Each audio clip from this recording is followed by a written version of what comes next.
মালয়েশিয়াতে fast food অনেক বেশি ফেমাস, আর স্পেশালি এই দেশের মানুষ বাহিরে খাবার খেতে বেশি পছন্দ করে।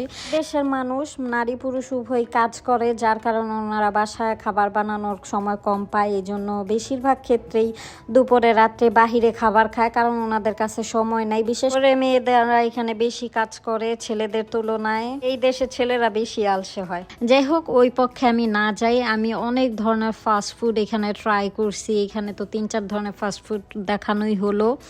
এছাড়াও এই যে এটা হচ্ছে ওদের জাতীয় খাবার আর কি, নাসি, তারপর আয়াম অ্যান্ড ডিম, যেটা আর কি ওইটা। তো আমাদের বাসার সামনে সুন্দর একটা এই যে বার্গারের ফাস্টফুডের দোকান আছে। এখানে অনেক কিছু পাওয়া যায়, ফ্রেঞ্চ ফ্রাই, বার্গার, টাকোস, তারপর ডিম, আরও এখানে অনেক ধরনের আর কি অনেক কিছু পাওয়া যায়। আমি এত কিছু চিনি না। তো এখানকার যে বেসিক বার্গারটা, এটা 4 টাকার বার্গার, সেটা আর কি আসলে অনেক মজা। আমি একদিন ট্রাই করার পর থেকে যখনই আমার একটু বেশি ক্ষুধা লাগে, প্লাস আমার ছেলেও একটু ক্ষুধার্ত থাকে, তখন এখান থেকে বার্গার নিয়ে খাওয়াই। এই যে ওনারা বার্গার আমাদের সামনেই বানাইতেছে। তো অন্যান্য জায়গায় বার্গার কিনতে গেলে দেখা যায় কি এমন হয় যে ওনারা যে কিমা মাংসটা থাকে, কিমা মাংসের মধ্যে অনেক সময় কি থাকে না থাকে আমরা সেটা তো আর দেখি না, ওইটা বানিয়ে দেয়। কিন্তু এইটার হচ্ছে একটা পিস, মাংসের পিস বার্গারের ভিতর দেওয়া হয়, দিয়ে তারপর এটাকে বানানো হয়।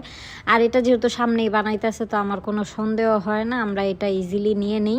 5 থেকে 10 রিঙ্গিত হলে এখানে মোটামুটি ভালো ধরনের ফাস্টফুড খাবার পাওয়া যায়। 5-10 রিঙ্গিত, যেটা বাংলাদেশি টাকায় প্রায় 250 থেকে 300 টাকা, যেটা আমরা বাংলাদেশেও পাই। কিন্তু এই দেশ উন্নত, এই দেশের জিনিসপত্রের দামও বেশি, খাবারের দামও ওরকমই, এক্ষেত্রে সবার ইনকামও বেশি। তো এই যে আমি বার্গার নিয়ে বাসার দিকে চলে যাইতেছিলাম, পরে দেখলাম যে আমার মোবাইলের ফ্ল্যাশ লাইট যেটা, ওইটা চালু হয়ে গেছে।